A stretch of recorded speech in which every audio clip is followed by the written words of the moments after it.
Bottom line is that Flynn wants this guilty plea. He's told the judge, he and his lawyers have told the judge has offered them an opportunity to go a different route here.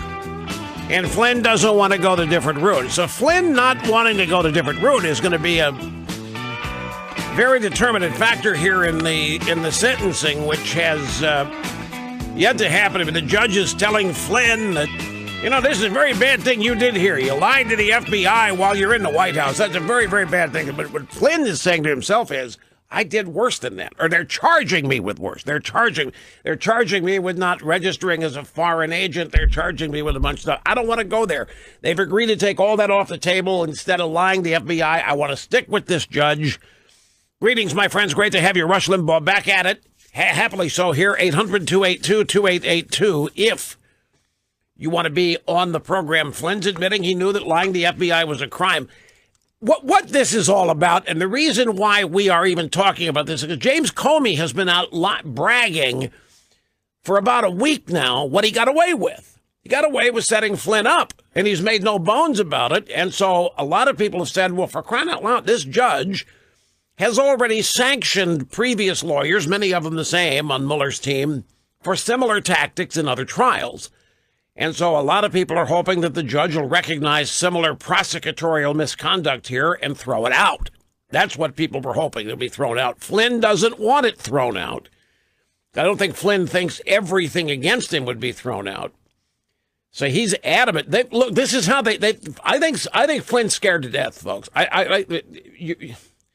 In his situation, there's no way he can battle these people. He's already down. He's lost his life's work. He's lost much of his financial security. He's lost his house. And the last thing that happened was that Mueller threatened to go after his son. And so, I mean, you reach a point where no matter how principled you are, you don't have the resources to carry on such a fight. Not like Flynn wants to go the GoFundMe route or any of that. But it's clear that he was set up here. In fact, let me give you the scenario, what happened. This is in, I'm still confused of whether what we're talking about was during the transition or shortly after Trump was inaugurated. But Flynn was in the White House, and I think it was during the transition. But it could have been after. It was in January at some point, pre or post inauguration, and Flynn was the either incoming or national security advisor for Trump. Now, you remember, at this point in time, we're just 2 or 3 months removed from the election, and the media and the drive-bys are going crazy with Russian collusion. Russians affected the outcome of the election. Russians stole the election. Did Trump work with them on that? Everybody is trying to make the case that the election was illegitimate, ought to be overturned. Trump's not legitimately president. The election was, you remember, I mean, this was in the early days of that when there were 4 or 5 stories a day from anonymous sources in the intelligence community, in the CNN broadcasts and the Washington Post, New York Times pages, and we were just being hit from every angle with this. And so this is when McCabe calls Flynn. Andy McCabe at the FBI calls Flynn, and he doesn't talk to him about Russian collusion. He doesn't ask him about that. He says, look, I'm seeing stuff in the media that you might have talked to the Russian ambassador about sanctions. See, Obama had placed sanctions on the Russians after the election as part of the farce that the Russians had tampered. So Obama had to make it look real, so he expelled 35 Russian diplomats / spies, sent them packing, and instituted economic sanctions on Russia. And so the media is reporting that Flynn was talking to the Soviet ambassador, the guy that basically all this guy ever did was go to lunch with people, Sergei Kislyak. And McCabe calls Flynn and says, look, I'm seeing all this stuff in the media that you're talking to Russians about the sanctions stuff, and I just want to get it straight from you. What's going to happen? I sent a couple people over. Flynn says, fine. Flynn's thinking, hey, this is going to be a cakewalk because this isn't even about what everybody's all hot trot about, Russian collusion. So the two agents get over there, and you know what Flynn says to him? Flynn says, I don't even know why you guys need to talk to me. You know all of this. And what he meant was that he knew that the Russian ambassador was being surveilled. Everybody knew the Russian ambassador being surveilled, and Flynn had been carrying on the phone conversations with him. And so Flynn knew that the FBI knew what was being said back and forth. And he says to the agents, you guys know all of this. Well, I don't know why you need to ask me anything. So they didn't tell him that it was official. They didn't tell him that he needed a lawyer. They didn't tell him they were investigating anything per se. It was set up very casually. Andy McCabe calls Michael. Hey, I'm seeing this stuff in the media about the sanctions and you and Kislyak. Look, I need you to set me straight on it. Now, you could argue that the antenna for Flynn should have risen at that moment, should have been very suspicious. But at the same time, there's something that one of my great fears of social media is what it does to young people in terms of the desire for fame. When that happens to anybody, they change. They become different people. And especially if they think they've acquired it, and especially when they haven't. But if they think they have, so if you're on social media and you've got 50,000 likes or whatever it is that they measure feedback with, you can easily tell yourself that you become a big deal. You become a star, that red carpet invitations are just around the corner. And if there's other media attention to whatever you're doing on social media, it can further the illusion that somebody, and most people do want fame until they get it. And most people do want to be recognized and be asked for autographs. And I think a measure of this happened to Flynn at some point after he came out for Trump. Anything associated with Trump made big news. Jeff Sessions endorsing Trump made big news. Sessions became more widely known and adored by Trump supporters than had ever been at any time in his career. And the same thing happened to Flynn. And once, take it from one who knows, folks, because it did not happen to me. I am either too humble or insecure to ever get a big head, but I see it in everybody that's got it. And it's instantly recognizable. Somebody who thinks they're big stuff when they're not. And they act it, and they act like you know they're big stuff and that you think they're big stuff. And something happened to Flynn after he came out for Trump and started attracting all this attention, started speaking at Trump rallies, and he did, within a certain universe, become somewhat of a quote-unquote star. And prior to that, Michael Flynn had never been any of that. He had been a total, by definition, job title, performance, background guy. He ran the Defense Intelligence Agency. He was a decorated military hero. And those people do not, with a rare occasion, draw attention to themselves. It's just the exact opposite. But he started doing that. And it just changes people, in some ways, not for the better. So I don't know what Flynn's attitude was when he was talking to these guys, but he clearly said to them, you guys know all this, because he knew that Kislyak's phone calls were being surveilled, monitored. So that should have been one of the first red flags, because he realized they already knew what the conversations had been. If Flynn had done something illegal, for example, had told Kislyak, buy time, man, sit tight, we'll take care of these sanctions that Obama put on you after Trump's in office. Just don't do anything. Don't raise hell. Do not act like you're really ticked off about it. And Kislyak didn't. Kislyak faded into the background, and this is why Mueller thinks that Flynn lied to them about not talking to them about sanctions. Flynn did not offer a quid pro quo. He did not say, look, if you sit tight and don't do anything, we will lift the sanctions. Donald Trump and I will fix what Obama did and everything will be back. He didn't say that. He just warned Kislyak to take it easy. And Mueller, everybody listening to the tapes of the conversations, considers that to be meddling. sending a signal to Kislyak. Now, depending on what Flynn said in the verbal interview, remember, the agents that talked to him didn't think he had lied, so his story must have been somewhat consistent. That brings us to today, where Flynn's being sentenced. And remember, he has spoken for, what is it, 50, 60 hours to Mueller and his team. And with Comey out there at the 92nd Street Y and all over the place saying, we'd have never gotten away with what we did to Flynn, in a more organized White House. Comey hates Trump. Comey just personally despises Trump. He's in the front of everything. And Comey cannot help himself. He's out there bragging and engendering laughter from audiences, basically admitting that they got away with setting Flynn up. We ran a scam on the guy because nobody in the Trump White House had the slightest idea what they were doing. Anybody should know when two FBI agents come talk to you, it isn't casual. And we shouldn't even be able to get to him without going to the White House counsel's office. We just called up Flynn, and he said, yeah, come on over. So Comey's bragging. So that gives people the impression that the FBI knew that they had behaved at the edges of the law and at the edges of propriety. And this has led people to go back and look now at previous trial practices of the Mueller investigators and lawyers in the Enron cases and the Ted Stevens trial, and they did much the same thing and have been overturned at the Supreme Court on every Enron case, and the Ted Stevens case was thrown out.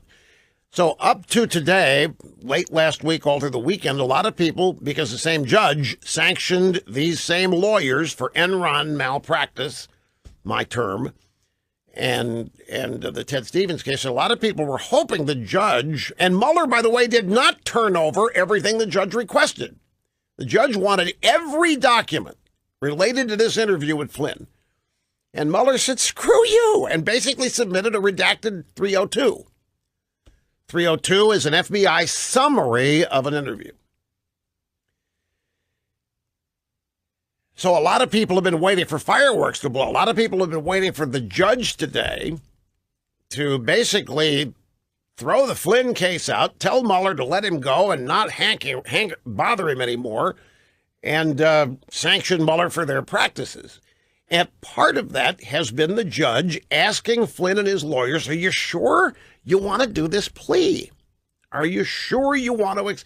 And Flynn and his lawyers are adamant that they want this deal. Flynn wants to keep this plea. He doesn't want to change it. He doesn't want to be subjected to other charges. He basically, I don't know if scared to death is the term. Decorated Marine hero, so I was scared, but clearly he doesn't want any more of Mueller. He's lost pretty much everything now, and he's got options on the table which end this, other than his continued cooperation with Mueller, which he's already done 50 or 60 hours of. So a lot of people were hoping that this judge would just throw things at the kitchen sink at Mueller, chastise him for the exact behavior that we've seen in the Enron cases and in the Ted Stevens trial. But with Flynn maintaining that he wants this deal, if the judge accepts the plea, then that's pretty much that. Now, the judge could go on and have some harsh words for Mueller and his team over this. I literally have no idea how this is going to go. But I can tell you this. There isn't a single person in Washington. I can tell you, there isn't anybody in Washington, D.C. that wants a wall. There's not other than people in the Trump administration who do. I mean, nobody outside the Trump, in this whole town, nobody wants a wall. And I don't think anybody wants to go to bat for Michael Flynn. I think the entire town of Washington, D.C. is hoping that Mueller has something that gets rid of Trump. I think that whole town is just wired in total support of Mueller and hoping that he's got something. And so they're looking at Flynn accepting the plea and not taking the opportunity to forget it and maybe go a different way. They're looking at this as a profound and great Mueller victory, which is what they all want. And it's a tough thing now. But the wall funding, there's news on that, and it isn't good. Apparently, Sarah Sanders apparently said today that the Trump administration is willing to take less than $5 billion in order to get the wall built. Of course, there's nobody in that town that wants it. All this talk about Pelosi and Chuck, Chuck and Nancy. Nobody wants the wall. There isn't a single. And the reason they don't want the wall is because they don't want Trump to get it. It's that simple. It has nothing to do with the issue. It has nothing to do with stemming the tide of illegal immigration. They just don't want Trump to get it. So I don't, what backing down from the $5 billion, Sarah Huckabee Sanders said a few minutes ago that the White House could back down from its demand for $5 billion in border wall funding in this year-end spending bill. If that's true, it means the Democrats can get pretty much what they want and block anything they don't want simply by promising to shut down the government, because that's what's on the table. We're going to shut down the government, shut down. It's okay, well, we'll reduce the demanding. Why not just go with the enlarged defense budget and take the $5 billion out of the defense budget to build a wall, like they said they were going to do when Chuck and Nancy first presented their blockade to this? Look, it's break time. Got to take a quick time out. Rush Limbaugh here, the EIB network at 800-282-2882. We will be back. Hang on. Listen to what the left doesn't want you to hear. Rush on the EIB network.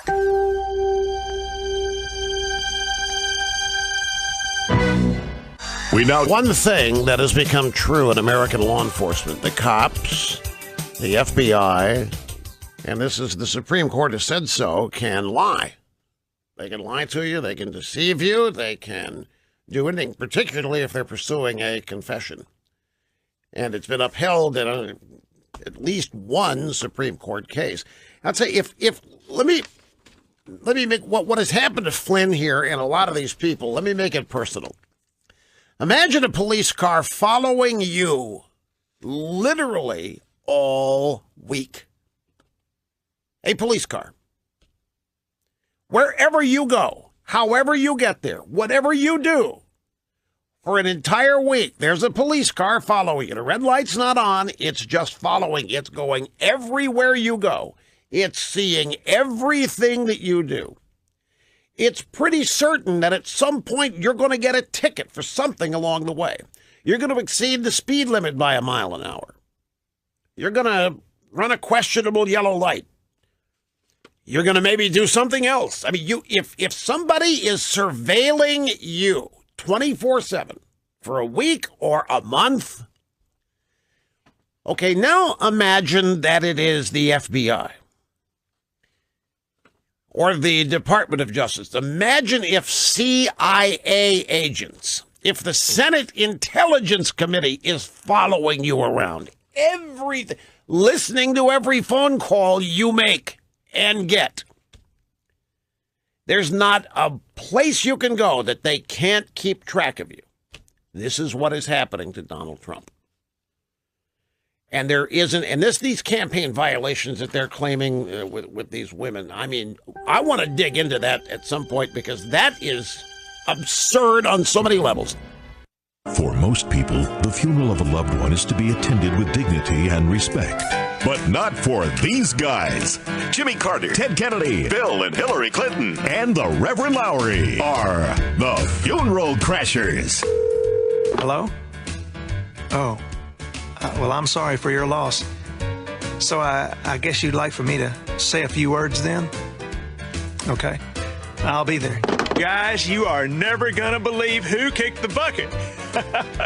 Jimmy, wake Ted up. This is going to be the biggest funeral of the year. Unable to draw a crowd on their own, they seek out any funeral they can to promote their agenda. What better time to bash Bush? We know now there were no weapons of mass destruction over there. Secret government wiretapping. Or attempt to clean up the family image. I had the honor of working with her on the landmark legislation to make the birthday of her husband a national holiday. Even run for president. Leadership is something that many who are called refuse to accept. And if there's enough time left, they might even mention the deceased. I don't want us to forget that there's a woman in there. Oh, no. I can't. Hunting in the zoo. Because that's basically what is happening here. The FBI and the DOJ are going hunting in the zoo. I mean, what kind of challenge is it? You've got everything you want to catch is entrapped in there, and there's no way they can get away from you. And you can kill or get whatever you want. That's what Mueller and the entire army of investigators are doing to Donald Trump and anybody in his orbit. Here's what every lawyer, every resident of Washington, D.C. knows to be a fact. If Paul Manafort had not worked for Donald Trump, if Michael Flynn had not worked for Donald Trump, if Michael Cohen, the rat, had not worked for Donald Trump, not a single one of them would have ever been targeted or prosecuted. Not a single one of them. I mean, in fact, Manafort was, and they decided it wasn't worth pursuing about 4 or 5 years ago. Manafort, this is his second rodeo on this. The first time they took a look at him, he's had some questionable behavior in terms of registering as a foreign agent with some of the lobbying that he was doing. I think for Ukraine, they already looked into it, and they exonerated him. They said, there's nothing to see here, nothing to do. But now you put Donald Trump, who had the audacity to win the 2016 election, in the mix, and everything changes. I guarantee you they couldn't care less about going after Michael Cohen. Not even SDNY, not even New York prosecutors would waste time with Cohen, and nor Manafort, or especially Flynn. This Flynn business, a little side note here. The judge has made it plain to Flynn that he finds what Flynn did to be abhorrent. Lying while in the White House to the FBI as a member of an administration. The judge has spared no words in shaming Michael Flynn. But at the same time, he is pursuing this, according to things that people in the courthouse are saying, in a kind of strange way. He's making Flynn confirm multiple times that he knows what's going on here. Now, the prosecutors have recommended no jail time. The sentencing window for what Flynn's guilty of here, what he's pleading guilty to, is 0 to 6 months. And the prosecutors have told a judge they recommend zip. Judge can do what he wants. This is prosecutorial recommendation. As I pointed out to you last week, I don't think that Flynn was ever going to get jail time. 30-year, decorated American military hero, first offense, questionable offense at that, possibly set up. But Mueller is getting the chance to make himself look magnanimous and good by recommending no jail time for this great American who, by the way, has been so overwhelmingly cooperative with us. Now, look, I'm not a lawyer, and I have no idea what Flynn has said, but you don't sentence these people if you're going to use them at an upcoming trial. If you've got somebody and they've pled to something, you do not sentence them until they have followed through on the witness stand, testifying to what they have assured you they would say.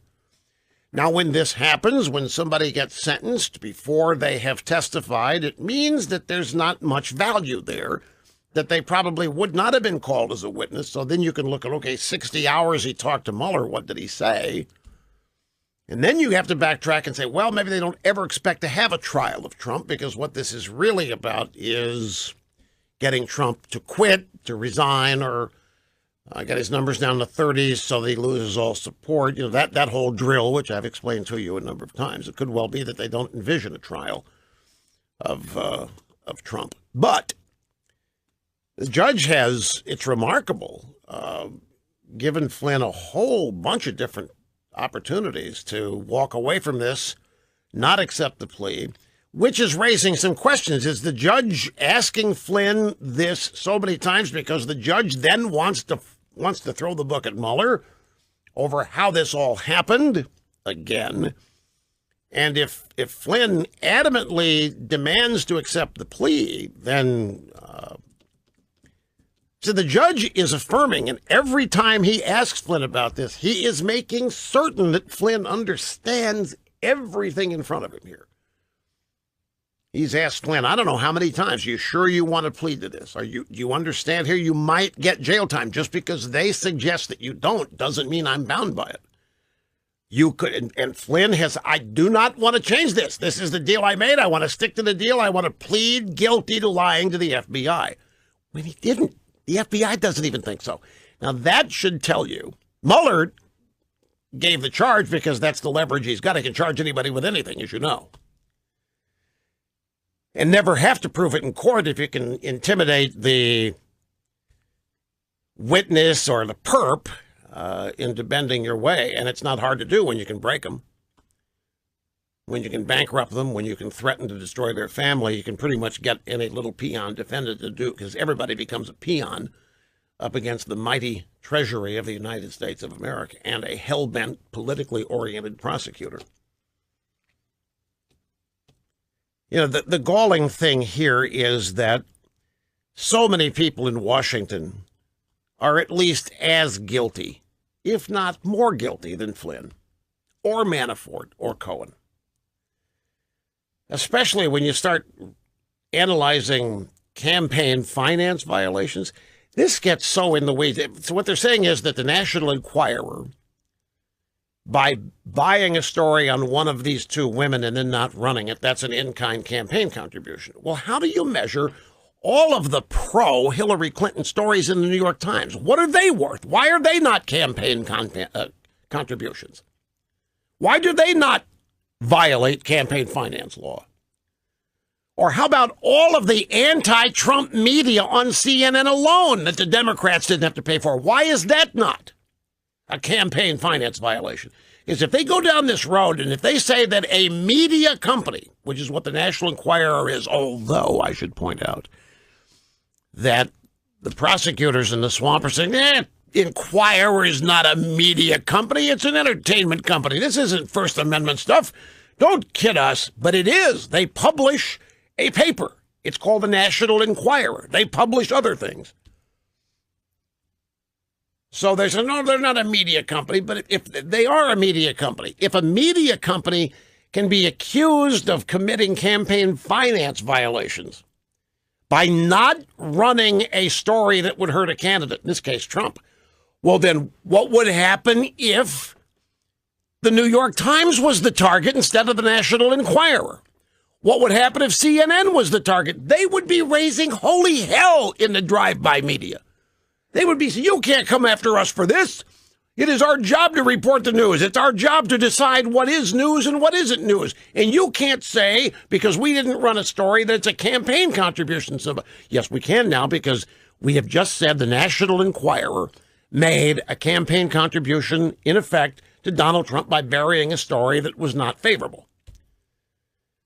I'll tell you, these people are stepping over lines that they themselves drew for decades in order to get Donald Trump. And once you cross some of these lines, once you tell a media company that its way of doing business, you tell a media company that the day-to-day conduct of its business equals campaign contributions or violations, there isn't a media company then that's innocent. There isn't a network that's innocent. There isn't a newspaper that's innocent, because every damn one of them does favorable and unfavorable stories on candidates and campaigns. And if that stuff is now said to, and by the way, people who want to gain total control over the media, totalitarian type, are going to love this, folks. And this is where these drive-by journalists, in their zeal to get Trump, do not realize the precipice that they are approaching by supporting the notion that the Enquirer made a campaign contribution to Trump by burying a story. They do it all the time. Look at Newsweek and the Clinton story and Lewinsky. They buried it. If it weren't for Matt Drudge, nobody would have known about that. Newsweek could be charged with a campaign violation because they buried a story that was harmful to Bill Clinton. They spiked it. They didn't run the Lewinsky story. Drudge got it and did run with it. But if they can go after the Inquirer, you may not think they're a media company, but don't tell that to John Edwards. They got John Edwards kicked out of politics by following him around. He's having an affair and a illegitimate little wampum out there, little child, papoose. So they're eagerly supporting this idea that the Inquirer shielded Trump from bad news equals a campaign contribution. Well, Newsweek sure as hell did all that and more for Bill Clinton. Now, there wasn't a campaign going on, but it was still highly detrimental to Bill Clinton and Hillary and whatever her future was going to be. And that's not the only example you could give. Just imagine if all of this attention focused on the Inquirer and Flynn and Cohen and Manafort were focused on any other news media. They couldn't withstand it either, nor could anybody else in the swamp. There isn't a single person in D.C. that could withstand this kind of scrutiny. It's like going hunting in the zoo. None of what I've just told you is ever mentioned in the drive-by media. And as such, people that watch the drive-by media have no idea what's going on. You know what a big story in the drive-by media is today outside of all this stuff? Millennials are upset that there aren't enough women at the climate change conference in Poland. It's a bunch of old white guys, and therefore the wrong things are going to be done on climate change. A bunch of old fart white guys, and millennial journalists are fit to be tied. There aren't enough women there. That's what's big news outside of all this. This, as far as drive-by news consumers is concerned, this is over. Trump did it. Russia tampered with votes. And it's only a matter of time now till Mueller lowers the boom. Quick. Time out. Back with more. The wonders of Rush will continue on the EIB network.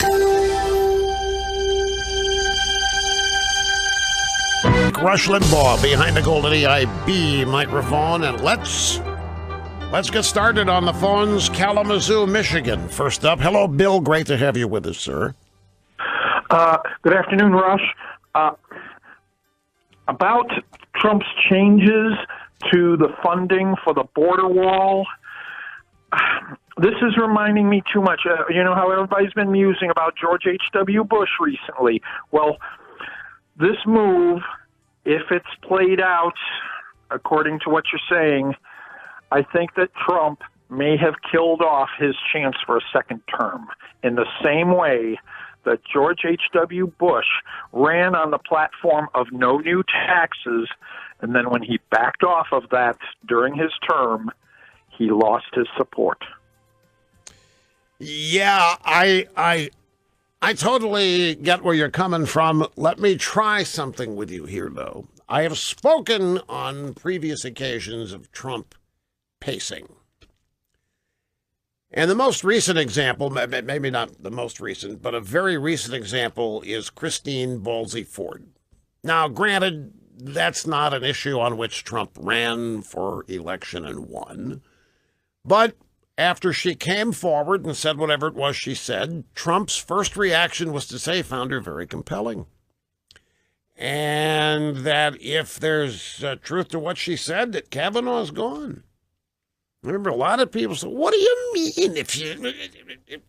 And he does it all the time. When the first discussions of repeal or replace Obamacare came out, Trump said some things that made it sound like he was perfectly willing to compromise with Democrats on it. And if I applied myself, I could think of 5 or 6 of these. There's actually a very good one that's not coming to my mind right now.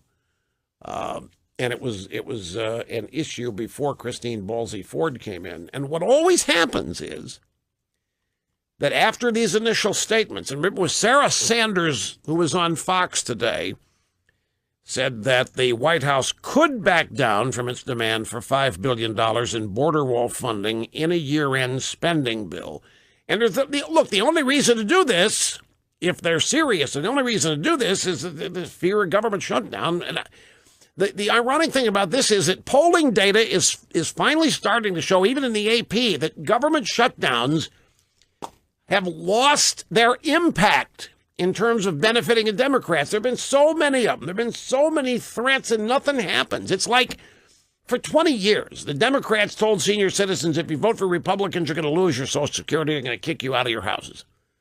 And Republicans won elections, and nothing ever happened to people's Social Security. And seasoned citizens finally stopped listening to Democrats. And the polling data suggests much the same thing is happening here with this never-ending Republicans want to shut down the government and deny you. You've got Elijah Cummings of the Congressional Black Caucasians out there saying that if the government shuts down, government employees will not have any money to buy toys for their kids. Are you kidding me? If they haven't already bought toys for their kids, I got a clue. For your kids are not getting any toys. It's December 18th, for crying out loud. They wouldn't be losing any money anytime soon. This is all smoke and mirrors and made up. Trump has. I developed a term for this called pacing. And Trump's initial statement on something is to make it sound like he's acquiescing or participating or cooperating, and then he always retreats back to his original position of no deal.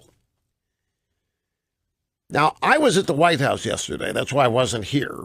There was a beautiful White House Christmas reception yesterday from 4 to 8 p.m.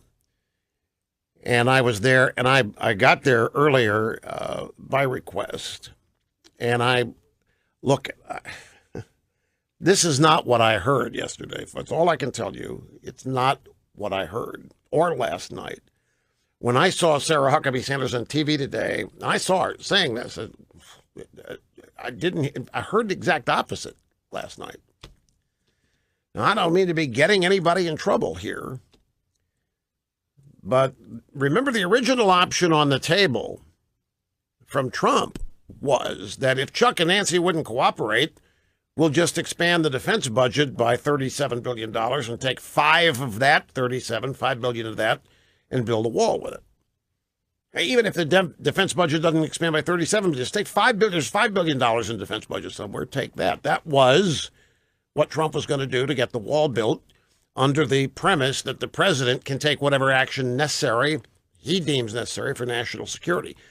So I know this looks like read my lips, no new taxes, and caving on it. I know it does. I'm not here to defend it either. Don't misunderstand. I'm just telling you that it's not unusual for Trump to do this. Now, on this issue, it's very alarming because this is the issue that got him elected. This is an issue that your supporters will say, don't tease us. Don't play games on this. Stay straight. I'm sure that's what a lot of you are thinking. I understand. Hear it now. Read about it in the paper tomorrow. Rush on the EIB network.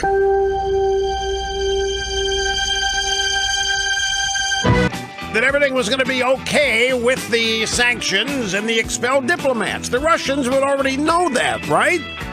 There'd have been no need for Flynn to pass off any information to the Russians if they've been colluding with Trump for years. This is such caca, folks. It gets more ridiculous each and every day. And now the judge has delayed the sentencing. Now, we announced that before the conclusion of previous hour. We didn't know why. The judge now has decided to suggest maybe, Flynn, you want to wait. Prosecutors, you want to wait until the case is over and you might have to testify. Exactly what I said. You know, this is starting to approach. This whole thing's a process crime. You understand, a process crime? Flynn didn't do anything.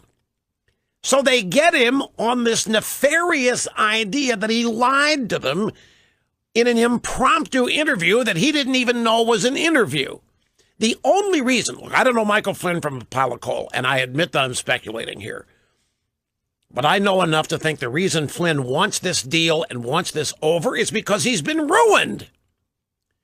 But there's enough left that Mueller could ruin him further, like go after his kid, which Mueller threatened to do. Flynn desperately wants this to be over. It's been 2 years. Do you realize this? 2 years over this. And it's a process crime. And this guy's a 30-year decorated military hero. His world is upside down. He may have some responsibility for it. But if he had never joined up and signed up with Donald Trump, they wouldn't care less who he is. In fact, Obama hated the guy, and he left the Defense Intelligence Agency. He would be an invisible personage in Washington were it not for the fact that he openly endorsed Trump and started appearing at Trump rallies. A process crime. So here's the latest on this.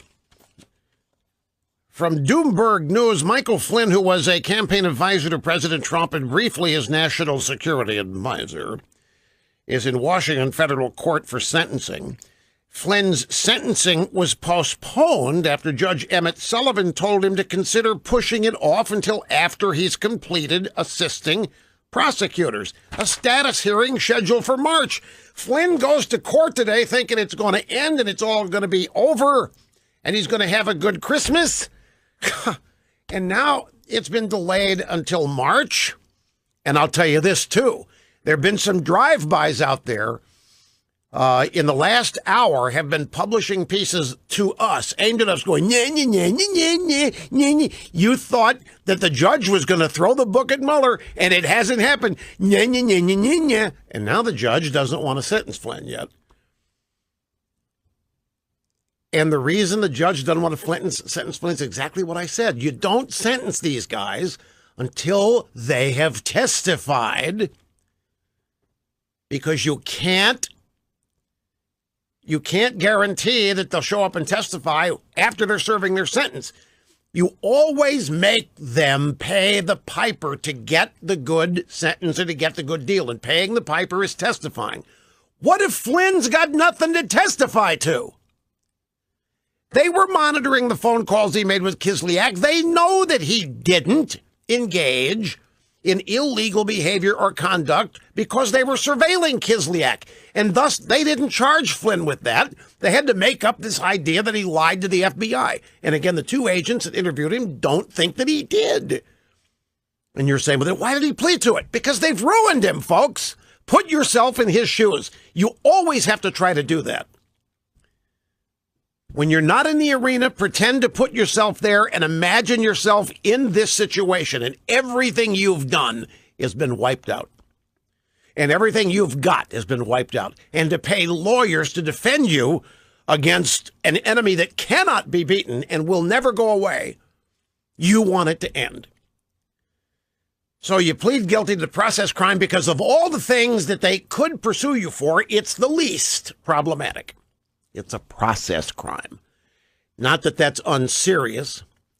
Lying to the FBI is never a good thing, we say dutifully here at the EIB Network. But it's a far different thing than being accused of treason or working on behalf of a foreign government to undermine your own government.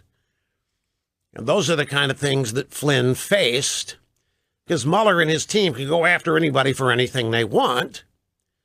If they have any contact with Trump whatsoever, they can.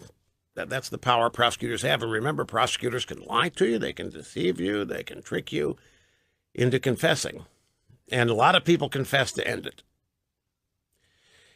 So, for some reason, the judge says, you know what? This is not going the way that I anticipated. Two things in the judge. He's back on the bench shortly before the previous hour ended, and he told everybody in the courtroom that he misspoke in suggesting that Flynn was a foreign agent while in the White House. He didn't mean to convey that. He says he never meant to suggest Flynn committed treason. He said not to read too much into the questions that he asks. Sullivan resumed Flynn's sentencing hearing and expressed regret for an earlier statement, which he falsely suggested Flynn's activities as an unregistered foreign agent continued into his time as Trump's national security advisor. Sullivan had asked whether that would be treason, and the judge said, I feel terrible about that, adding he'd never presided over a treason case. Prosecutor Brandon Van Grack confirmed the facts and said the government has no reason to believe that the defendant committed treason. So they called a recess at 12:15 so Flynn could consult with his lawyers.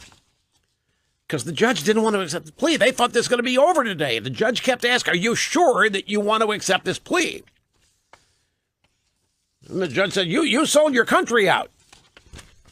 You sold. Nobody has ever said that. But the judge told Flynn, you sold your country out. Then he said that the prosecutors say that Flynn's continued cooperation is a possibility. Well, yeah, we may have further need of him, Judge. May need to ask him some more questions. Well, the judge said, well, what are we doing here on the plea? So everybody knows you don't accept the plea until you're through with the guy and he's going to testify. But Mueller's got nothing for him to testify to unless, see, this is the rub, unless they can do what they did in the Ted Stevens trial and scare the hell out of the lead witness into composing. Now, that actually is, are you ready for this? That's actually a legal term. Composing versus testifying. Composing means you write, you make it up. Prosecutors asked their star witness in the Ted Stevens case to make some things up about Ted Stevens and what he expected for a $150,000 payment to remodel his house. And the witness had to do what the prosecutor said. I mean, they hold all the cards. So this term composing, it's become remarkably, apparently acceptable.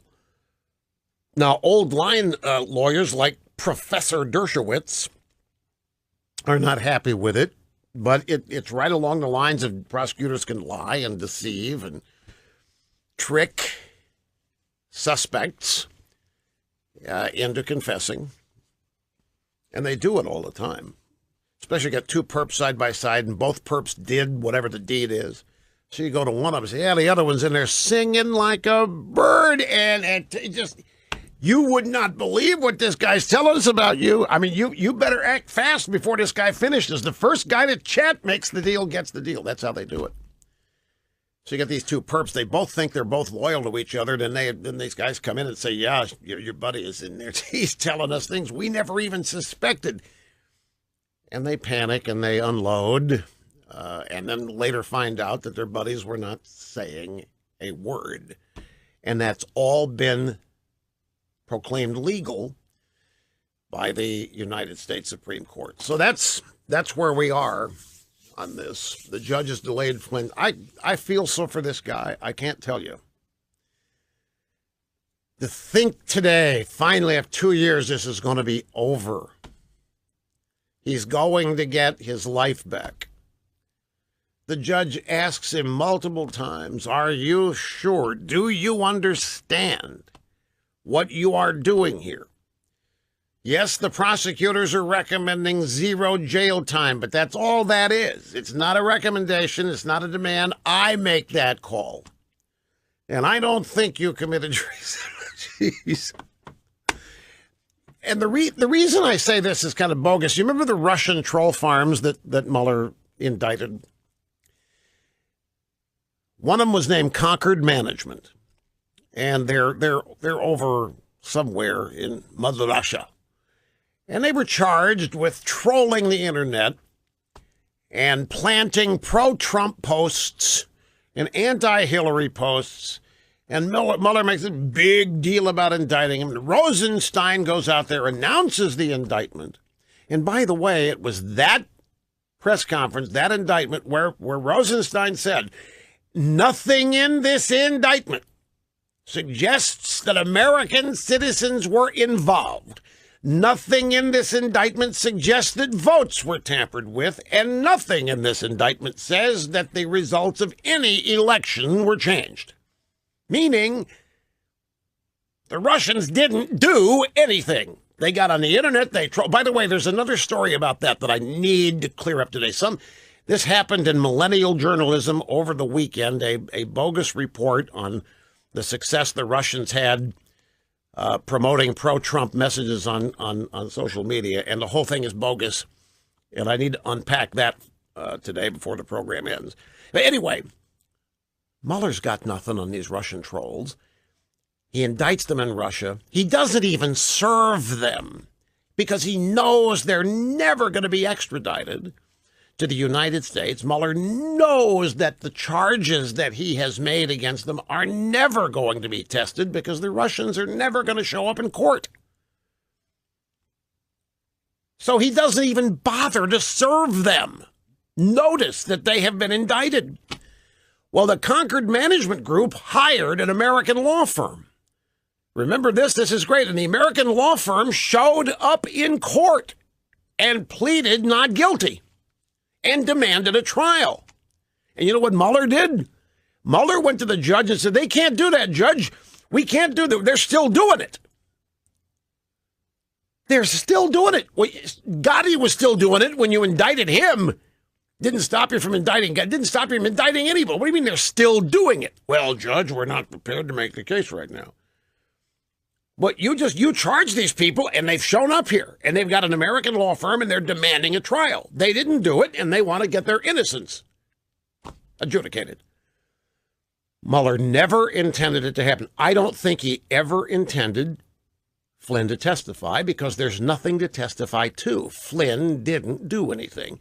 Flynn is pleading guilty to a process crime, supposedly lying to the FBI. There's probably nothing for Flynn to testify to unless now they go to him and demand that he compose testimony. This is not the FBI that I always thought we had. It's certainly not the criminal justice system. This is clearly two-tiered. Criminal justice system for all of us and another for Democrats and denizens of the Washington swamp. This Christmas, give yourself and your friends memberships to Rush 24/7. That's right, El Rush Mode delivered to any device, anywhere, anytime. Get your first 4 weeks free. Join now at rushlimbaugh.com. You're listening to the EIB Network.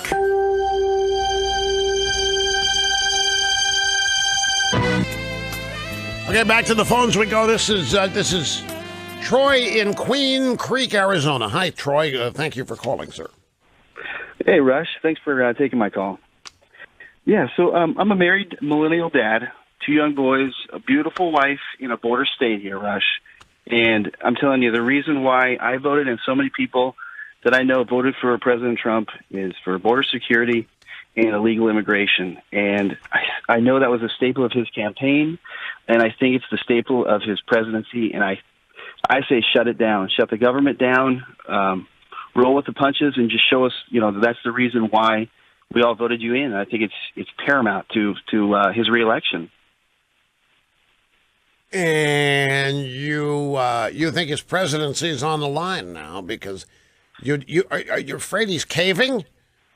I'm afraid he's caving, Rush. Yeah, I woke up this morning, I read the news, and I saw that the bill may be off the table. The amount of money and the construction of the wall, and it just made me a little disheartened. And I'm such a huge Trump supporter, and I just don't like seeing that. What did you hear? Are you referring to Sarah Sanders, that story, saying that maybe they would come down off the $5 billion, or did you see something else that has you concerned? I did, yes, that and the Drudge Report. I read that quite a bit, but let's see what's a Drudge. Yeah. Wait, hang on a minute. Let me call it just to make sure, because I like to know what my callers are. So it says wall funding off table. Is that the headline that you saw? That's one of the ones I read. Yeah. Yeah. Well, let me click on it and see what it goes to. That'll tell us everything. Who is this? Okay, it's CNBC. White House suggests it could back down on $5 billion. That's the Sarah Sanders. Essentially, that's what she said on Fox this morning. Yeah. And I don't know if this is shutdown related or not. And again, I don't know if this is just Trump. Look, Republicans have an instinctive fear of government shutdowns and the fact that they're going to lose them, even though there's a poll out today. I cited this last hour, the AP. American people no longer have this conventional wisdom view that government shutdowns are the result of Republicans being mean-spirited extremists or any of that. It doesn't have the world doesn't end when these things happen. The Democrats can't keep getting away with your life ends if the government shuts down because nothing happens. Life goes on. So it could well be that Trump is just trying to show his willingness to cooperate, to show that the Democrats won't. And I'm here to tell you, Troy, and I'm not trying to talk you out of anything. Please don't misunderstand. I'm just here to tell you there isn't a single person in that town that wants this. No, take it back. Some House Freedom Caucus members are hell-bent on getting Jim Jordan and Mark Meadows are insistent on getting the wall built. Outside of those two and Trump, maybe some stragglers in the House, nobody in that town wants this wall. Now don't misunderstand my telling you that. I'm just trying to give you an idea of the obstacle this is. There isn't anybody in that town that wants this. Trump is all alone in this.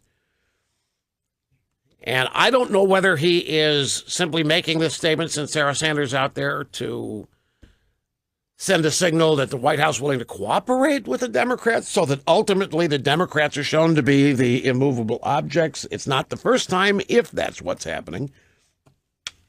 I can just tell you I was there yesterday. By the way, speaking of Troy, thanks for the call. I feel you, as they say. I understand your queasiness. But I was at the White House for a Christmas reception. I got an email. Rush, I thought they canceled the media party. They did. Well, then what were you doing? Well, I'm not the media. That was canceled. Anyway, I took some pictures. I didn't have much free time, but I stole away from people, and I whipped my iPhone XS Max, which has one of the greatest smartphone cameras made in the world today. And I snapped some pictures of the decorations. My first White House Christmas party was during the Bush 41 administration, H.W. Bush. And I was so dazzled by, the entire first floor last night was open. Every room was decorated for Christmas, some slightly differently. The East Room and the State Dining Room were used for buffets. And then the hallways were wide open, and they had various orchestras, 4- and 5-piece orchestras playing Christmas music. And it was teeming with people. And I stole away, and I took some photos because I was dazzled by the decorations the first time. And most people will never get in there at one of these parties. So I took some pictures of the library and some of the primary rooms that were decorated, and they're up at rushlimbaugh.com. And then I had a little conversation with President Trump and First Lady Melania Trump and Donald Trump Jr. Somebody took a picture of that. That's not permitted. But somebody took a picture of it. It's on social media. So I went ahead and sent it to my website, too, since it's out there. I just want to remind you all of something. From the very beginning, I made the point that the media did not make Donald Trump, and therefore the media cannot destroy him. What comes next? That I said. I said the only person that can destroy Donald Trump is Donald Trump. The only person that can separate Donald Trump's voters from Donald Trump is Donald Trump. Meaning, his voters are loyal. The media cannot talk them out of supporting him, no matter what they say about him, no matter what allegations they make. Only Trump can do that. And I say this because we've had 2 calls today, and both of them are from people who are panicking. And maybe too strong a word. They're disappointed that this claim that the White House has made they'll come off the $5 billion for the border wall is tantamount to caving. And the wall, which equals border security and stopping illegal immigration, as our last caller said, that is why Donald Trump got elected. He was the only one that was believable when he said this was his intent. The voters that voted for Trump know that nobody in Washington really cares about illegal immigration to the point of stopping it. Those who said they did were not trusted to mean it, but Trump was trusted to mean it. So, look, folks, I'm kind of between a rock and a hard place here because I was there last night and this subject came up, and this was not what was discussed. Now, this is not to say that people would be open and honest with me. After all, I'm a guy that has a microphone that reaches gazillions of people, and so they might not be forthcoming or they might not want to reveal what's really going on. I totally understand that.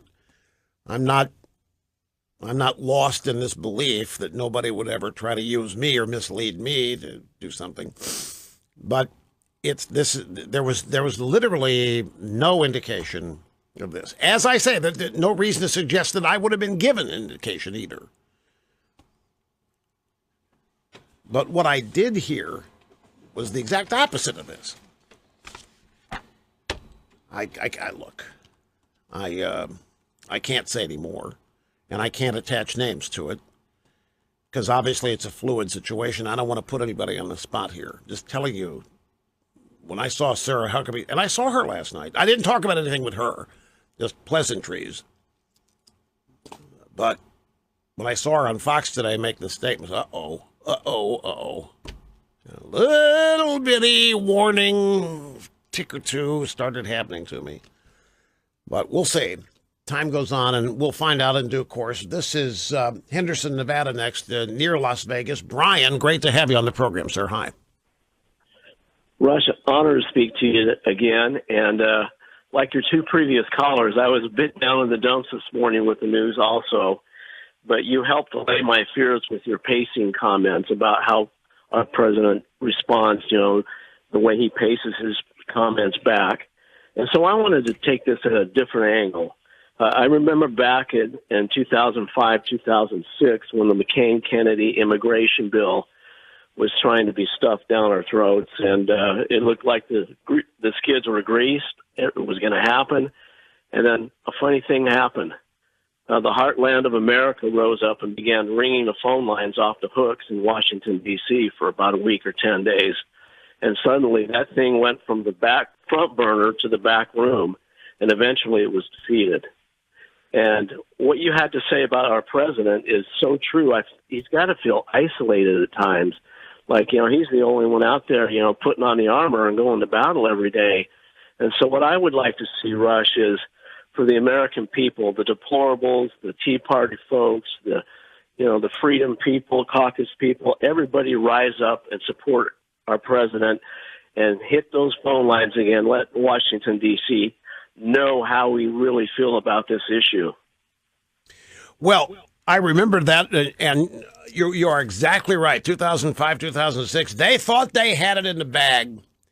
They did. And I'm telling you people in this audience and elsewhere in America, without being prompted, without being given any phone numbers or fax numbers or email addresses, Washington was overrun with public comment. It shut down operations. It shut down switchboards. And it happened. It was organic, as I say. And that's why they believed it in Washington. There was nobody out there pushing it. There wasn't some local weed out promoting it, claiming credit for having all this happen. It was just like the Tea Party itself was organic. And it did. It intimidated them. It frightened them, much like the yellow vests intimidated and frightened Macron, except this didn't happen in the streets. This happened with public opinion being expressed peaceably by millions of citizens. Your idea is a good one. I cannot emphasize. The word I would not use isolated, although it fits. But isolated carries with it a meaning or a tinge of loneliness. I don't think Trump is lonely. He's alone on this issue. And he's alone on the idea of his presidency succeeding. He's got that entire town arrayed against him. with every bit of power that town can amass, it is arrayed against Donald Trump. And so I don't think he can take them on head on. There have to be end runs. There have to be head feints. There has to be a little subterfuge, which is why I acknowledge the Trump pacing. He did it with DACA. He did the same thing when DACA came up. He clearly sent a signal that he was all for the children, all for the kids, all for and he's done it. Climate change. Do you remember when he had that interview with the New York Times, and then when it was a candidate, and before the Paris Climate Accords, he made it sound like he was open to the possibility of signing on, and then when the pedal hit the metal and the rubber hit the road, we found out that he had not moved at all. He was just publicly posturing for the value of showing that he was flexible and was not closed-minded on things. So this is by no means the first time something like this has been done. And if the strategery is to try to demonstrate to as many people as possible the real inflexibility here. And remember, the term the White House is using, they're not talking wall so much, they use the term border security. And to the extent that Trump can demonstrate to the largest number of people possible that the Democrat Party doesn't care about it, he would consider that part of winning the issue. Because I don't think he believes that he single-handedly can force a wall on an entire town that doesn't want it. Now, he's going to need public support for it. But if he can demonstrate to people, and again, I don't know that this is what's being executed here in terms of strategy, but it would be really helpful if he could demonstrate that Chuck and Nancy have no interest in it. Anything they say about it is just a bogus lie. Whenever they talk about needing border security, agreeing with the premise. But they're both on record as, and so is everybody else in that town, no wall, hell no, no wall. That's the last thing anybody wants in that town. He's alone on that. And so I know you would love to see him become a steamroller and just power over and through everybody, but I don't think he thinks that's the way he's going to get there. And there are ways he can get this wall built without Congress signing off on it, i.e. the defense budget, as we have discussed previously. Let me grab an audio soundbite or two, because this one fits in here, these first two. Soundbites 1 and 2. This was last Saturday in the United Kingdom, in Great Britain, over on the BBC. The title of the program, Dateline London. And the host is a guy named Sean Lee. He's talking to a former Time magazine London bureau chief, whose name is Dr. Jeff McAllister. And they're talking about the Russia investigation and President Trump. And to set things up, here is the host, Sean Lee, asking about Americans' support for President Trump. He can't believe that you haven't abandoned Trump by now. How much longer will the American people produce loyalty, or some section of the people, towards this president? How much longer can you suffer the ignominy of a man like him, so much in disgrace by his own words? You can't go on feeling loyalty towards your chief executive much longer when he's under such accusations. He's asking this former Time magazine bureau chief, how long can the American people produce loyalty? There's some section of the people towards this president. How much longer you suffer the ignominy of a man like him, so much in disgrace by his own words, simply because of what he says? And here's the answer. We have a very split system, and it's a separate media environment. The Fox News, Rush Limbaugh world, really, they think he's beset upon by liberal media interests in the Democrats, and a lot of it's lies. Yes, he's got some mistakes, but it's basically unfair. Yeah, that's what he says that our attitude is, that, maybe Trump's done some things wrong, but, man, it's an unfair alliance against Trump. So that's how I explain it. But notice the Brits' question. This guy's so bad by his own words. He's a disgrace, a simple disgrace. In his own words, how can people continue to support this man? It's ignominy. It's horrible. It's horrible. And one thing that's happened, they have turned every waking hour of life in Washington, D.C. is now an investigation of Donald Trump. And now they're going to be able to say, and they may be saying it in certain quarters, I don't know. If not yet, I want to warn you to be on the lookout, because you're going to need a steel spine to put up with this too. The next line is going to be, even if he didn't do any of it. This has never happened before. Every aspect of the man's life, every inhale and exhale of breath is being investigated. We can't go on this way. There has to be something there. Nobody has ever been investigated to this extent, and it doesn't just happen. So they're going to say that even if there is no evidence about anything, the simple fact that there are so many investigations means it can't go on like this, and that it shouldn't. It's called flooding the zone. Doing the work that the mainstream American media just won't do. Rush on the EIB network.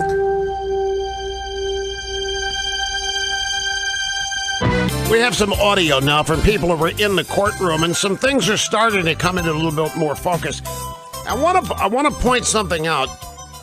We're talking here about Trump and the potential cave on the wall and border security. I would be so shocked if that's actually going to happen. I'm hoping that what all this is to, as I say, demonstrate that it's the Democrats who don't want to cooperate. It's the Democrats who won't cross it. It's the Democrats who won't meet anybody. It's the Democrats who are inflexible. But here's something to remember, folks, and I've said this from the get-go.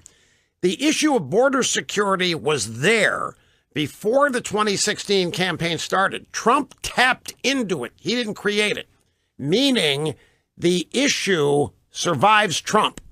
Trump did not bring the issue. He did not talk people into it. It's not exclusively tied to him. Where I'm going with this is Trump's mental attitude on this could be, success could be with Trump saying to himself, not anybody else, you know what? I'm one term. I'm going to get everything done in one term and I'm out of here. I'm not going to worry about re-election. I'm not going to worry about showing the Democrats this or that. I'm just going to get this stuff done. And if it kills my re-election ever, then so be it. But I'm going to get it done. That attitude. Forget re-election. Forget thinking about positioning for re-election. Forget about donations. Forget about all the things that accompany a presidential run and focus on the agenda. And get it done as though you're one term. You just don't announce it. I'm just talking about adopting a mental attitude. And I think he ought to do something else. And I will tell you, I told Rudy this last. Shut down this whole DOJ, right? Just shut it down. Use the power of the executive branch to shut this down. What's going on here is an outrage. All of this is happening on the biggest phony premise that the Steele dossier was legit. It isn't. Even now, Michael Isikoff, who was the first to report it, formerly of Newsweek, Michael Isikoff, the first to report Steele dossier, is out saying it can't be verified. Welcome to the party, Michael. We've known this for 2 years. But here's the guy who originally found it and brought it to the public's attention, admitting that there's nothing verifiable in it. And all of this that we're putting up with was started by that dossier, including the FISA warrants to spy on Trump. Here's Robert Ray. Robert Ray on Fox News. Robert Ray is former Whitewater independent counsel. He was on Fox. Got a question. Is this the ending or is this just the beginning now for General Flynn? I think there was just simply a pause today, but that doesn't mean that things weren't accomplished today. The judge wanted to be sure that the defendant was pleading guilty because, in fact, he was guilty. And so that's why he asked the question first, did you know that lying to the FBI was a crime? And General Flynn answered in the affirmative. The judge wanted to know and be certain that that was so, because otherwise there's no crime. And the second thing he wanted to know is there any other basis for you to withdraw your plea? Again, the question from the judge was, General Flynn, is there any reason why you are seeking now to withdraw your plea? And he answered no. So those were important things that Judge Sullivan wanted to satisfy himself about. Why? Well, because as he said in his career, I have never taken a guilty plea from someone who's not guilty, and I don't intend to start now. Now, that to me is so damn telling. I think the judge was prepared today to kind of lower the boom on the prosecutors, but Flynn blew that up by insisting that he knew what he was doing and wanted to accept the plea. But the judge, this is a hell of a comment here. I've never taken a guilty plea from somebody who's not guilty, and I don't intend to start now. Why in the world say that unless you have some suspicion that the guy's been forced into it, talked into it, because the agents have said that they didn't think he lied. And the judge reads papers. The judge follows the news. He knows that Comey's out there bragging about the stunt they got away with here because new administration disorganized and not knowing how things worked and so forth. There's one more bite that accompanies this. Catherine Herridge of Fox saying the judge mocked the prosecutors, but I have to wait for a little more time to air that one. Rush Limbaugh, simply brilliant on the EIB network.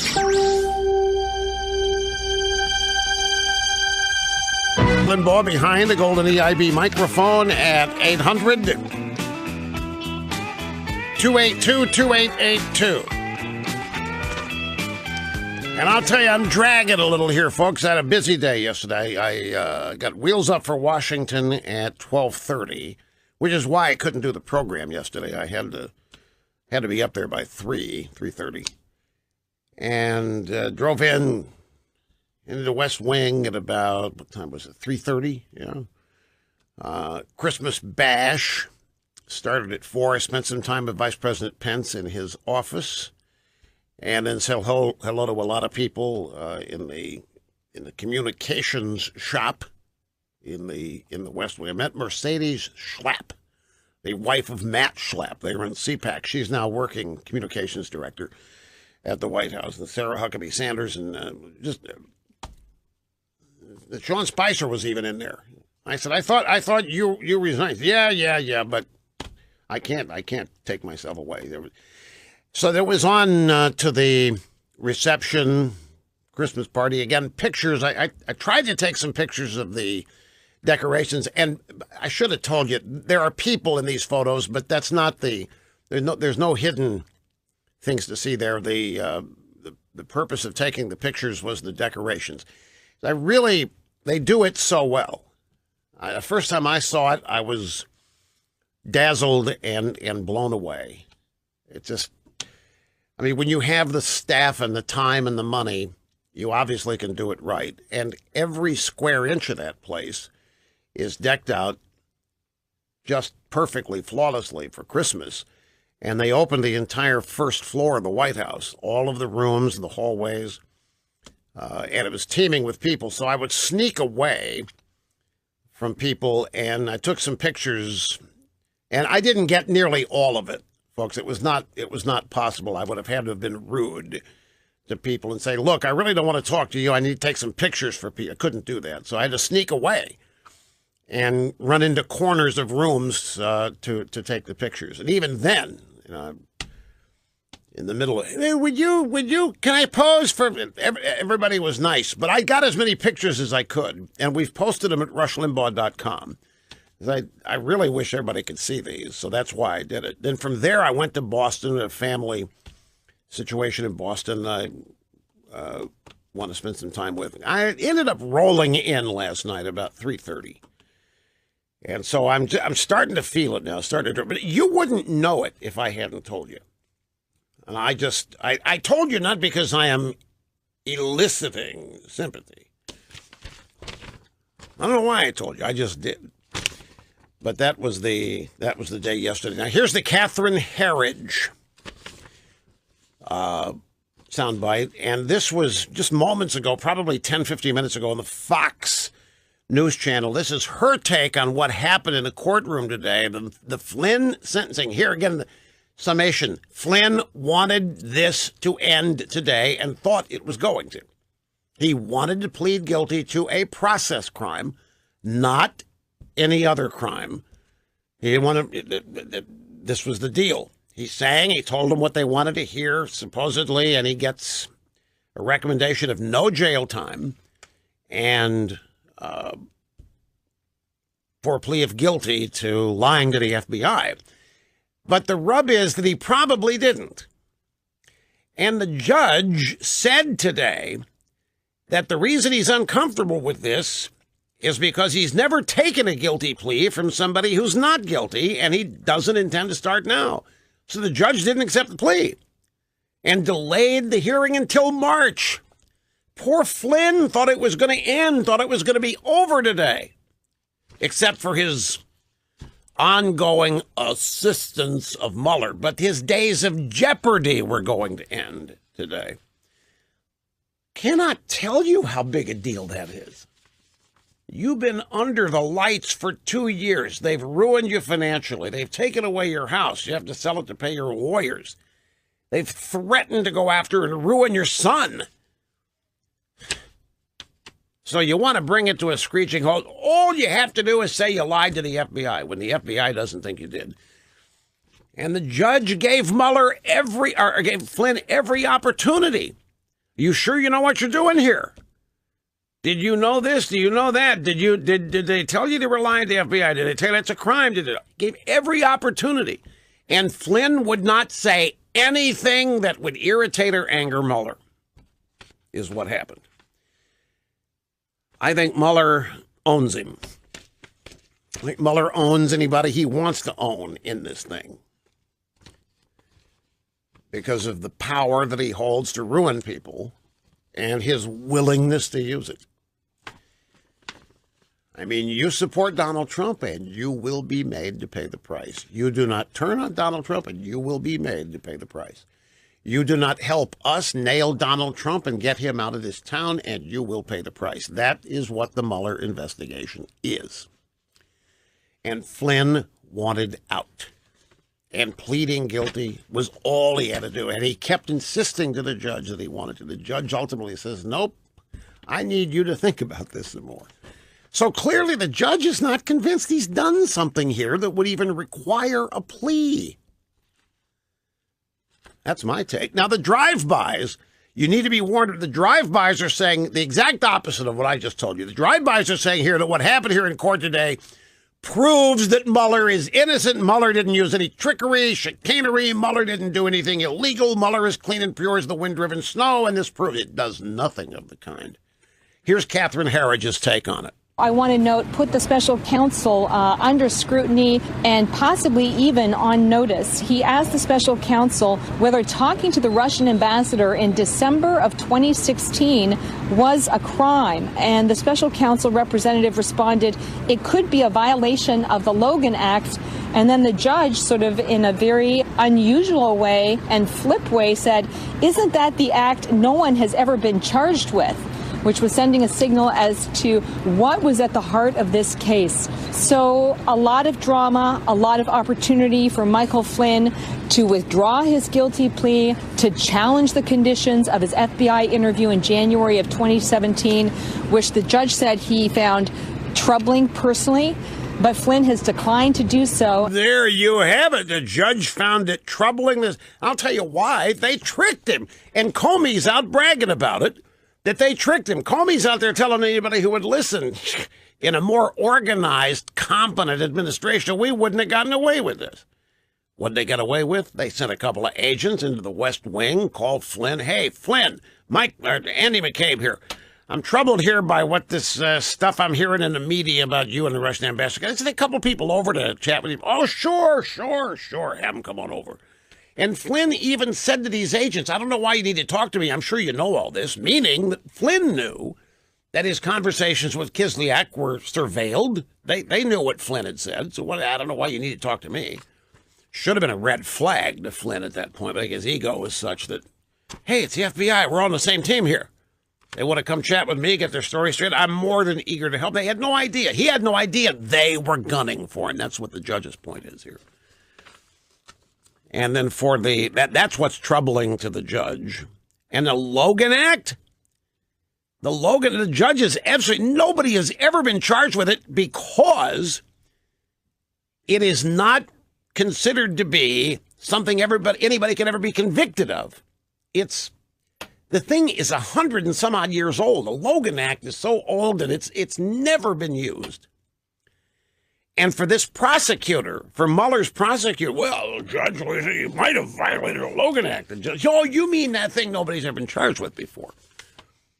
She's right. That's clearly mocking the prosecutor. I don't know if you heard about this over the weekend. I wasn't here yesterday, and I don't know if it was discussed. But there was a big ballyhooed study that was released, I think, over the weekend. It was released by Oxford University Computational Propaganda Project. And it argued that fake accounts, ads, and tweets all clearly sought to benefit the Republican Party and specifically Donald Trump. I mean, it was the first we've ever heard of this. It's late arriving in this whole godforsaken story. And they have this report that they've analyzed all kinds of things all over social media. And guess what we found at the Oxford University Computational Propaganda Project? We found Russians everywhere. We found Russian fake accounts. We found Russia fake ads. We found Russia fake tweets. And they were all pro-Trump and they were all pro-Republican Party. They're all from Russia. And my little tech bloggers were having miniature orgasms over this. They just hoovered it up like it was whatever drug they used. They just couldn't contain themselves. They were so happy about it. Finally, they said, proof, they said. Well, it turns out that the Oxford University Computational Propaganda Project is a bunch of anti-conservative academics who just got together and put together a bunch of garbage and gave it the imprimatur of their academic credentials to give it some weight. The Oxford University Computational Propaganda Project had attacked several conservative outlets as junk news in previous studies, including the Drudge Report, Newsbusters, the Cybercast News Service, Media Research Center TV, Breitbart, the Daily News, the Washington Free Beacon, National Review, the Federalist, pretty much every conservative website out there, this Oxford University Computational Propaganda Project has been attacking. The study on junk news drew on a list of sources that consistently publish political news and information they said that is extremist, sensationalist, conspiratorial, masked commentary, fake news, and other forms of junk news. Two of the people behind the study were involved in this study. The IRA, Social Media, and Political Polarization in the United States, 2012-2018 is the name of it. Philip Howard and John Kelly worked on this project, worked on both of them. On Twitter, Philip Howard has posted that he is against the Second Amendment, repeatedly pushed that Trump supporters and the Trump campaign work primarily through fake news. Another member of the group that produced the study, Camille Francois, for those of you in Rio Linda, was a former employee of Google, which had an office in the Obama West Wing. She also worked at Jigsaw as a principal researcher. In the new study, one of the key findings was that the IRA accounts spread sensationalist, conspiratorial, and other forms of junk. In other words, you got a bunch of conservative-hating academics publishing their own personal beliefs under the imprimatur of an official academic research project. And it is all bogus. And the Washington Post reported that the study analyzed millions of posts provided by major technology firms. The Senate Intelligence Committee was in on this. The Oxford University Computational Propaganda Project is a branch of the Oxford Internet Institute. And it's bogus. The survey and the study are all fake. But it's out there now in mainstream media with young little millennials just sucking it all up, thinking every syllable of it is true. Now, we haven't even gotten... Can somebody help me? What did the judge's ruling on Obamacare? I have to assume that got discussed here yesterday. You don't know. Oh, that's right. None of you were here for the guest host because the guest host came from the Igloo. Yes, okay, that's right. You know what? I don't get. Did not discuss it. Okay, I have just been told that it was not discussed. This is so simple to me, and the fact that it's so simple, and yet what is so simple and obvious is being ignored, is all that you need to know about this. What happened was that a federal judge in Texas ruled that Obamacare is unconstitutional ever since the Tax Cut Act of last year, or this past year, was signed into law because it did away with the mandate. It did away with the personal mandate requiring people to buy health insurance. And once that's gone, that is the foundational pillar of Obamacare. There's no funding mechanism for it once that's gone. And once that's gone, the whole thing is unconstitutional. And the judge said there's no two ways about this. Obamacare is unconstitutional. The mandate is what kept it constitutional, and the mandate being kept in it is what Judge Roberts did, or Justice Roberts, the Chief Justice, actually rewrote the law to make it constitutional because he didn't want to be the guy to strike down serious legislation of the first African-American president. Ain't no way that was going to happen. So Roberts rewrote it such a way that the mandate was called a tax, meaning the federal government has the power to tax. The federal government does not have the power to make you or me buy anything, but they do have the power to tax. So Roberts rewrites it essentially and calls the mandate a tax. The judge, the tax is gone. Tax reform took away the mandate. This law is unconstitutional. And now everybody's having a cow over it, including Republicans. Oh, my God. Oh, my God. Oh, my God. What are we going to do? Oh, my God. This is the greatest illustration. They're not even serious about this. Healthcare, I mean.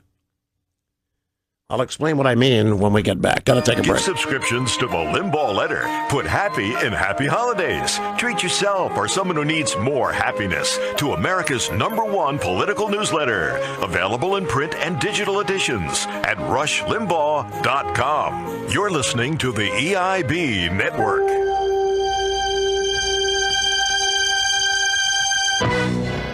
Rather than seeing this judge's ruling as an opportunity, what does all of Washington do? Panic! They panicked. They thought they had taken care of health care, swept it under the rug. Who cares how it works? Who cares how much it costs? We did it. Now a judge has come along and told them, nope, it's unconstitutional. My question is, what do people not understand about unconstitutional?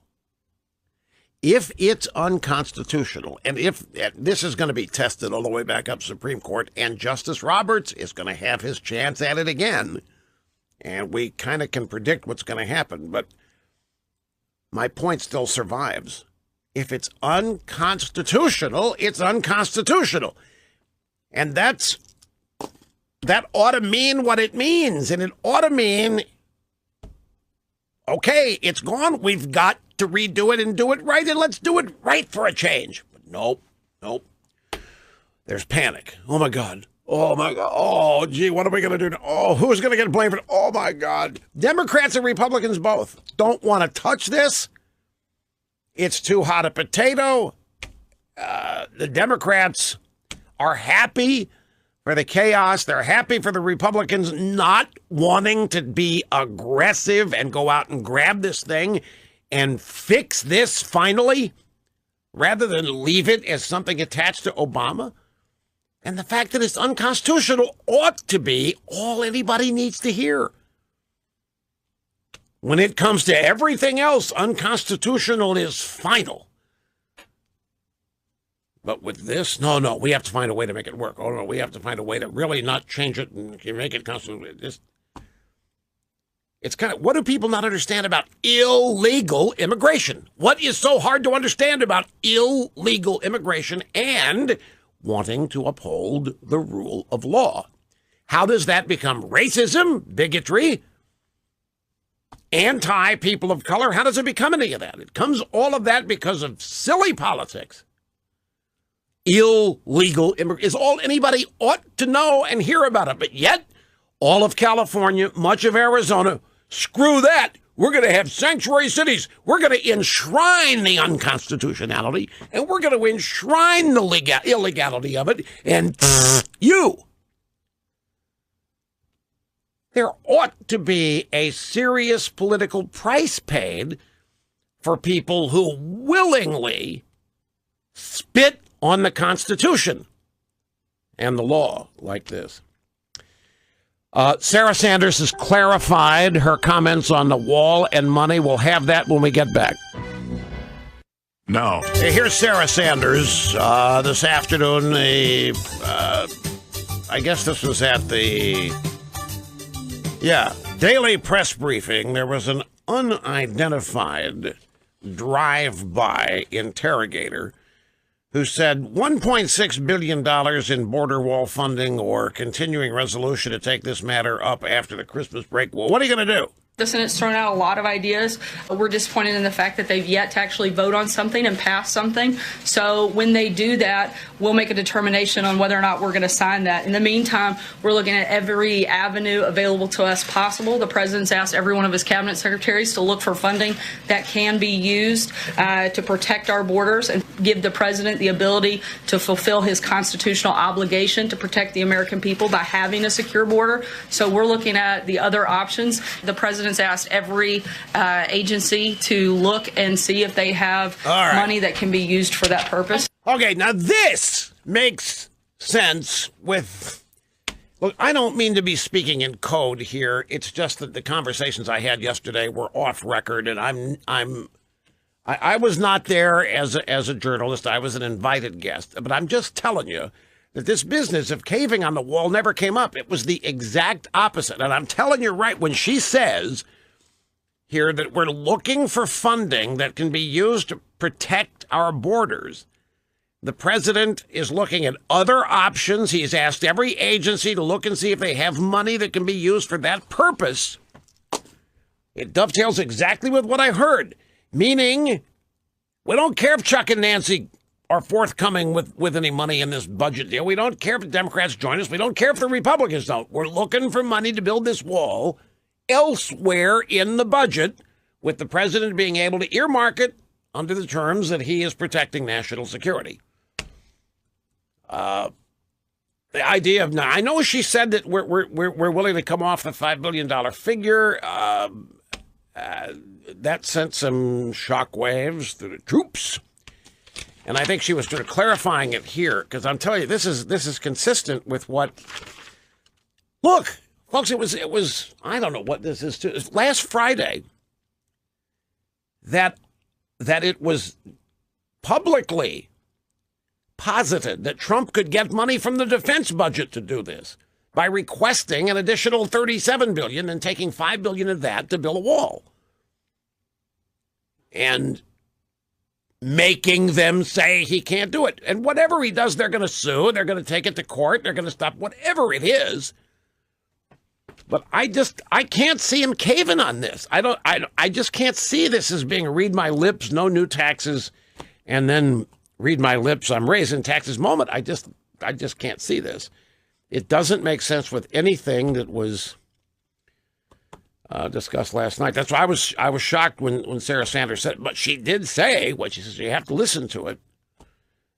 But this clarification makes a lot more sense.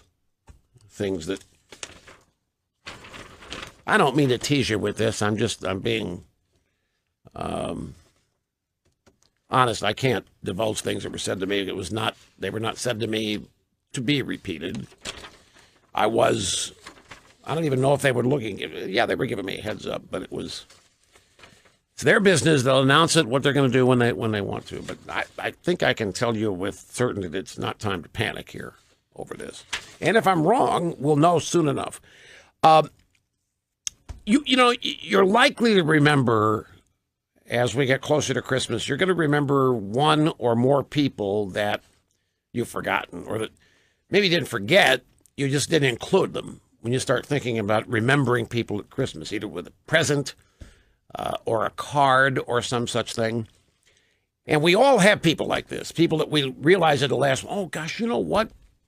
Old Zeke out there has done some really great things for me this year. I didn't think. I've got a solution for you.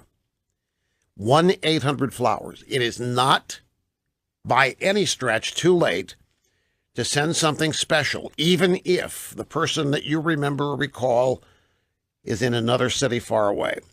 1-800-Flowers is at the ready. And I'm telling you, they work every time they're tried, and especially when nobody's expecting them. That's when they are a grand slam home run. Flowers are never react. Is that it? That's all? It doesn't happen that way. Everybody reacts with a smile because it says you're thinking about people. And let me give you a little hint. Everybody loves realizing they're being thought of. You can never go wrong letting somebody know you're thinking of them, because everybody loves being thought of. And with 1-800-Flowers right there on the World Wide Web, they've got a whole array of arrangements and gifts that you can select from. Every one of their floral displays uses fresh flowers, in some cases holiday greens, to make the gift special and long-lasting. They have a lot of stuff that's exclusively arranged to look like Christmas items. While you're thinking about these people, go online to 1-800-Flowers.com. Click on the words radio offers.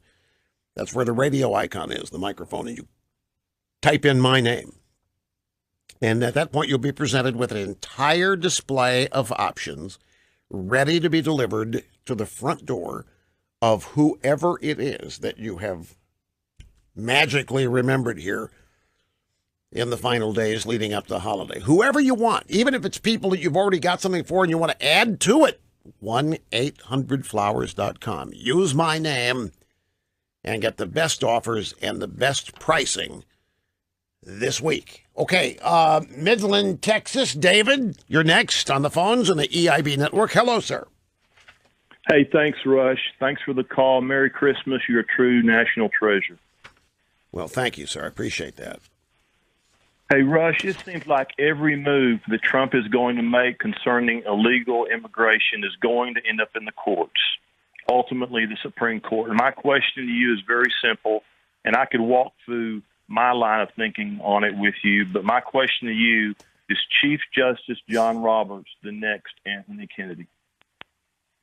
That is a very, very shrewd question.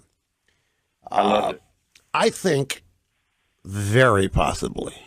I think very likely. I think, in fact, I'll go one step further. I think Justice Roberts has always been the next Anthony Kennedy, even I agree. After he was confirmed.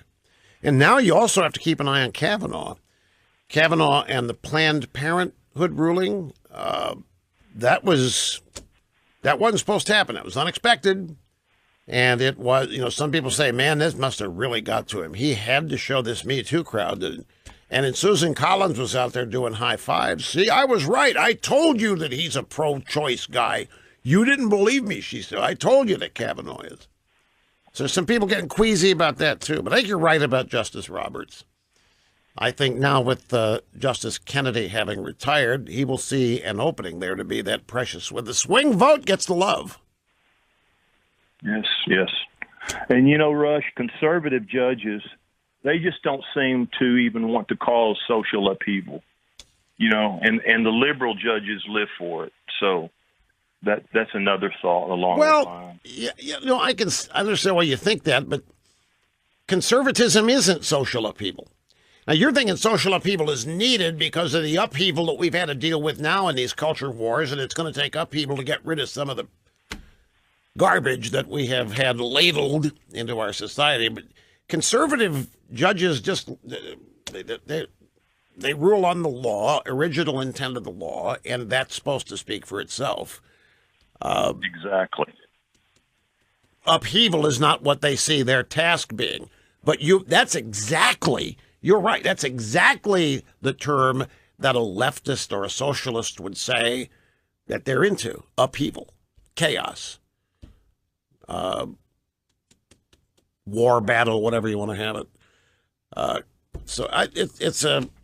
It's a good point. But you're very shrewd about Kennedy and the relationship Jess Roberts there. I appreciate the call. Thanks much. Hey, by the way, folks, I need to remind you that at our store, Rush Limbaugh store at the rushlimbaugh.com website, you can still get stuff delivered for Christmas if you make your choices by tomorrow. We have special shipping deals. If you end up by early tomorrow, sometime during the day tomorrow, make up your mind. I mention this because we're being asked.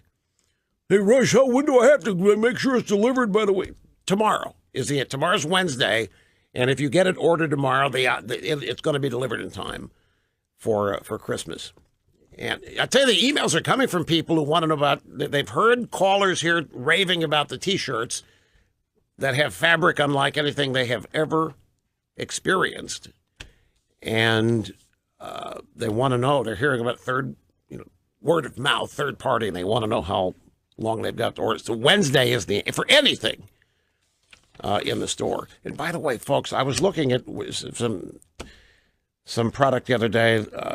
The new polo shirts and the cat. This stuff is just, we're really, really, really proud of it. And I'm grateful for all the questions we're getting about it. The T-shirts, people are raving about the material. It's not something I can describe, but it's not at all like the cotton you're used to in T-shirts. You can see all of them at rushlimbaugh.com at the EIB store. But if you want it delivered by Christmas, tomorrow is the day to make up your mind. Right in so many ways. Rush on the EIB network.